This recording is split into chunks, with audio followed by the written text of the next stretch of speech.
Welcome back to the Crypto Gorilla YouTube channel. So the market is in a really funny place. It does seem like most of the whitelists are completely flopping, and it's the degen mints, which more often than not are just complete pump and dumps, that are the real money makers. Now we did see a few mints come out of nowhere that did really well. Everybody was talking about these. I'm sure you've heard of it. Digigaigaku. These were a free stealth mint, and they did start to get a lot of traction. They were pumping. Nobody knew why until it was released that they have 200 million in funding, which is no small amount of money, and they're going to be using that money to build a game, and these pumped all the way up past 16 Ethereum. Not long after, we also saw Castaways the Raft, which is literally just 100 NFTs of these logs, also do really well after the founder of Digigaigaku tweeted about them, and the floor just went absolutely ballistic. We did see some degen mints revolving around Gabriel also do well. Whenever he would tweet about something, it would just 10x from the price. But again, a lot of those were pump and dumps. These two projects have retained their floor. But my point in all this is there seems to be two different types of mints that are doing well right now. There's either the degen mints that are, again, often pump and dumps. They're derivatives. It's just these random projects that have no real backing. Nobody knows anything about it. They just pop up on different tools and end up pumping. And on the other side, you have these VC-backed projects that have either a solid team or just a lot of money behind them. And it does seem like everything in the middle of that are just completely flopping. Now, if you do want to get into the game of degen mints, it is very risky. You are going to either need to be in a good alpha group or have really good connections that make great alpha calls. You're going to need to be using different tools that give you a live view of the market and what's trending. You're going to need to be very active, always on Twitter, scouting for different opportunities, and you're going to need money that you're not afraid to lose to throw into these projects. Now, I have been seeing people say that whitelist meta is dead. I do not believe this at all. A lot of projects do use their whitelist to get exposure from influencers, from different alpha groups, from different projects, and I don't think that's going anywhere. The market is just in a weird place right now. People are very risk off. So if you want to make money, you're going to have to adapt to the conditions of the market and change up your strategy. Now, as usual, nothing in this video is financial advice. I am not a financial advisor. Everything you hear is just my opinion, and my opinion could be wrong and you could lose a ton of money. So always be sure to do your own research before buying or selling anything, and never spend money that you are not willing to lose. So first off, a project that I've covered in the past, Ether, has released some of their art. You can see on the artist page Vi, they did post some of their artwork. I really love how this looks. I can't help but compare it to the Spirit Azukis, but I really love how this looks. And as I stated in my previous video about this project, this is definitely one I would try to get whitelisted for. Next up on our list is going to be KPR Verse. Now, I did tweet about this one last night. If you want immediate updates on projects, I definitely recommend following me on Twitter. Now, I can't reveal too much about the project. I can tell you that the team has given me a behind the scenes look at some of the stuff that they've already worked on, and I was absolutely blown away. I haven't felt that kind of feeling about an NFT project in a very long time, so I'll definitely be covering this project in the future once they give me the okay on revealing more of the information. What I can tell you is that it's going to be very story based with a lot of focus on world building. If we take a look at their team, you can see a bunch of different art pieces as they are using them as their PFP, and you can also see here they have a ton of advisors from CloneX Alpha, which is an alpha group or CloneX holders that I'm a part of. If we take a look at the artist profile on ArtStation, you get to see a ton of work that they've done in the past, and they've actually worked with Riot Games. They're actually responsible for the Mundo rework from League of Legends. So this is definitely one I would recommend getting whitelisted for, and I will be covering it in the future. So if you want updates on this project, be sure to hit that subscribe button. Next, if we jump into some brand projects, there's a project called Second Dimension, or called Hanazawa NFT. Hanazawa is a Japanese voice actress and singer. She has a very large following, and what they're essentially doing is this is going to be a Genesis piece. They're also going to have a marketplace for very niche NFTs, specifically focused around anime and known IP brands. Now, what interests me about this project is what the team has told me is that the company behind this, the company doing Un Metaverse, actually has a ton of IPs under their belt. They create different art pieces for a ton of known anime projects such as Dragon Ball Z, Sailor Moon, a lot of the Studio Ghibli movies, and Naruto. Yes, I know when I said Naruto, you probably got PTSD from the Bejutsu project that ended up being this huge scandal. Now, while I'm still working with the team to figure out if they do have the rights to all this stuff, they are going to show me their contracts and everything. What I can say is that they have created a ton of physical art pieces or even digital art pieces for all of these IPs. And what they're allowed to do is create NFTs based on the art that they've created. So they're not going to immediately be able to do a 10K generative collection on Dragon Ball Z where they create a ton of new pieces. However, they will be able to turn their physical pieces into NFTs. And by holding their Genesis collection, you're going to have the right to bid or the right to mint these NFTs that they're creating based off of their creations that is linked to these IPs. The other thing that's cool is that if you do get these NFTs, the Dragon Ball one, the Naruto one, the Studio Ghibli, you are going to also get a physical piece that goes with that specific NFT, and some of them might be signed by the original artist. Now, another brand play is going to be Yugien. Now, I know looking at this project, you see 3D art, and in the past, we've seen pretty much every single 3D art project completely flop, or it was a slow rug, except for CloneX, and that's due to its relation with Artifact as well as Nike,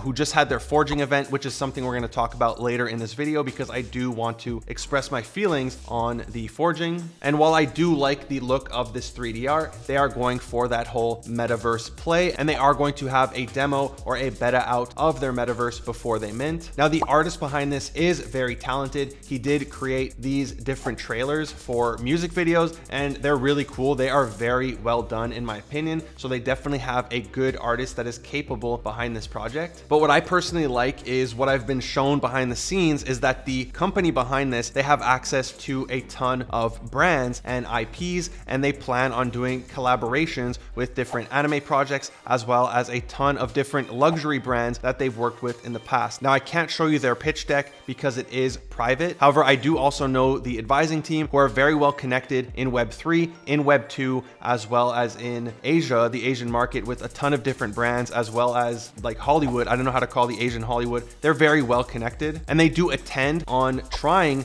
to make this the biggest NFT project out of Japan. So while I can't guarantee that any of this is going to happen, this is one of the projects that's really going to go hard or attempt to go hard with the Web2 partnerships. The next project I wanted to talk about is called Cultivate. This is a digital wearables for your avatar. It's pretty straightforward, right? You have these helmets. Your 3D avatar is going to be able to wear them in the metaverse. Now, in my opinion, these look absolutely incredible. The artist is very talented. They also created this trailer, which in my opinion looks insane, very well done. But this is something I love about the CloneX community. Not that these are exclusive for CloneX holders. They have showed that they're going to be available for Bored Apes and other collections, but the CloneX community is, or Artifact encourages its holders to be creators, right? They give you the 3D files. They have a bunch of tutorials. They show you how to use them in Blender. So I really like the projects that we're seeing coming out of the CloneX community. We recently saw Kriya, Art by Kriya, drop. Now, this is a small collection, 700 items. These were a 0.08 mint, and they pumped all the way to, I believe, 0.45. So it did quite well for a community-led project. So I don't know the supply or price of these helmets. However, this is something that really interests me, and I would love to have one. Unless it's like 1 ETH or something, then forget it. Maybe I'll flip it if it's flippable. But if it's a reasonable price, this is a really cool item to have, especially if you're a CloneX holder, which is a great segue into the next topic. One I've been somewhat dreading. I do really want to talk about it because I do think this is awesome. However, there are some negatives I see to this, and that's going to be the CloneX forging. So if you hold a CloneX, you are able to forge the base CloneX clothing as well as the related DNA that your CloneX has. So if you have an Angel DNA, you could forge Angel. If you have Murakami, you're able to forge Murakami, and you can also forge the Murakami drip, which in my opinion, both of the Murakamis are the best looking clothing. Now, let me preface this by saying I love Artifact. I love CloneX. I think it's super cool. I love what they're doing, and it's definitely a community I want to be part of. It's a project I want to be part of, and I personally believe they are here for the long run. And of course, they have Nike, and I don't believe Nike's ever going to let their project die. However, when they did that Nike hoodie drop a few weeks ago or a month ago, I realized a few things. First off, I realized that Nike really values the Nike Dunk almost as much, if not the same, that they value CloneX's, because CloneX's were 10x the price of the Dunks. Dunks were at 1 ETH, CloneX's were at 10 ETH, and holders of each item both had equal rights to mint that hoodie, which upset a lot of people. The other thing is that they're going to charge us a lot of money. The hoodie was 0.2 Ethereum at the time. That was something like $320, which is really expensive for a hoodie. I don't know if they're assuming that because you have a $20,000 item, you're able to just fork out hundreds and thousands of dollars. But that was our first glimpse at forging. Fast forward to today, where we have forging from the CloneXs. And as you can see here, while you do get a free t-shirt, a lot of these items are quite expensive. Here you have socks. Right now, this is what, like $45 for socks. Here you have another hoodie, again, priced at $300. And the shoes at current Ethereum prices are $600. Now, I understand it's an artifact CloneX Nike, but I don't get why these items are so expensive. On the one hand, they probably want this to be, you know, premium luxury brand, so it has to be priced high. I understand that side of things. But what I don't get is, you know, we've spent a lot of money, even if you just minted like 2 Ethereum, especially at the time, that was what, like $6,000 or more? That was a lot of money. And if you bought on secondary like I did, I spent what, like $18,000, $20,000 on my CloneX, and royalties on that are 5%. So that's $1,000. So me buying a CloneX on secondary, I didn't do OTC, right? I didn't do zero royalties. I bought it on OpenSea. I paid that percentage to the team. They made $1,000 off of me buying that CloneX. Like that $1,000 that they made, that's not enough to cover the cost of manufacturing or producing these shoes. Like if I want to get this and represent your brand on top of it, I have to spend an additional $600. And has Nike ever dropped a collaboration Air Force One where they priced it, you know, at a premium pricing? They collabed with someone and the price was higher. I asked somebody, or I spoke with somebody today, they told me they haven't. This person knows shoes, so they would know better than me. So I'm not understanding why they're pricing their shoes at like a 4 to 3x, depending on which Air Force Ones you get, over the Nike shoes that you can go buy, right? I can go buy 3 pairs of shoes for the price of this one shoe. Again, I understand it's branded CloneX. I wish we would have gotten a break, right? This kind of makes me think, now that they have a community of CloneX holders and of artifact holders, are we just a funnel for them to sell us things and we pay premium prices, right? We're going to pay $600 for shoes. We're going to pay $300 for a hoodie. So I really didn't like that. And I hope I'm not burning any bridges with anybody on the team. Like, again, I love, if you look here, careful, some of these are scam collections. Don't go buy it. I love CloneX. I have some vials. I have a pod. I have 2 monoliths. I have 2 dunks. I have a CloneX. I bought all of these on secondary. I didn't get any of this stuff for free. None of it was airdrops. I really love CloneX and I want to be a part of it for the long run. Once I'm at a place in my career where I'm really satisfied, I want to learn how to make 3D art and I want to start creating assets and I want to do them around my clone. I want to do different things. So I love this community. However, I was really disappointed when I saw these prices, and most of the clones, or all of the clones that I've spoken to, share a similar opinion. Now I am trying to find a clone and I found a few to get me a Murakami hoodie and to get me the Murakami shoes. I do think these would look great. I'm going to pay the premium prices specifically because it's Murakami and I believe it's going to hold its value. Not that the other stuff's not going to hold its value, but you know, it's Murakami. These are worth it in my opinion. But I can't help but say I was disappointed by seeing some of these prices. They did some cool stuff. If you got the undead, you get a jacket. Same thing for the more rare Murakami, you get a special jacket. That jacket is dope. If you have a demon, you get a hockey jersey. So there are some really cool items, but yeah, I can't help but be disappointed by seeing that they're charging us so much money, and where they're holders, where, you know, where their community, where empower them. Last but not least, Kaiju finally released their Kaiju Mart. Here they have this really cool trailer when you enter the website.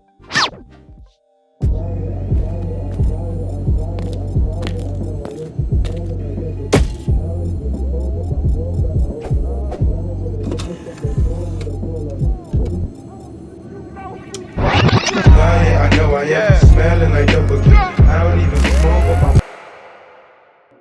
And then once you get in the mart, it looks great. I love the graphics they have up here, the different style art they have for Kaiju Kings. So essentially you can use R-Waste, you can use scales to purchase some of these physical items. They also have this really cool keyboard. I'm actually lucky enough, when I went to New York, I did get a hoodie, I got a fanny pack, and as you might have seen on my Twitter, they sent me a ton of merch. I did a giveaway where a community member and a Kaiju actually won some merch. And I will say this hoodie is extremely comfortable. If we scroll down, you could see you could bid on different traits and you could could change what your kaiju looks like. They also have these cards you can claim where you could change the look of it and then claim a card. It wasn't working for me when I tried. Maybe it's because I tried with the wallet that doesn't have a kaiju, but overall, I'm very impressed with what they built. I think this is really cool for everybody, not even just kaiju holders, because you can purchase it without holding a kaiju. All you need is R waste or scales, which again, if you are a holder, that generates for free. If you're staking your scientist, if you're staking your mutants or your baby kaiju, you do get scales. So you get all this stuff for free. Okay, take notes, CloneX. They're giving this stuff for free versus charging $600. But overall, really cool by the Kaiju team. So good job. That's it for today's video. If you enjoyed it, be sure to give it a big thumbs up. If you aren't already subscribed to my channel, would you kindly hit that subscribe button, smash that bell notification. Thank you for watching the Crypto Gorilla. Peace.